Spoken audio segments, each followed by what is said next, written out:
Hello everyone, welcome back to TechTube. In today's video, I'm gonna show you how to log out of Discord. To log out of Discord, make sure you have installed Discord app on your device.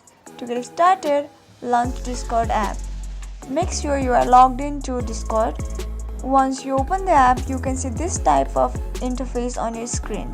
At the bottom of your screen, click on last option. Now scroll down until you see logout option.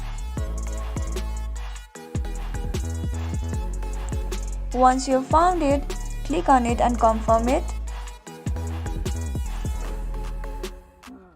And here you have successfully logged out of Discord.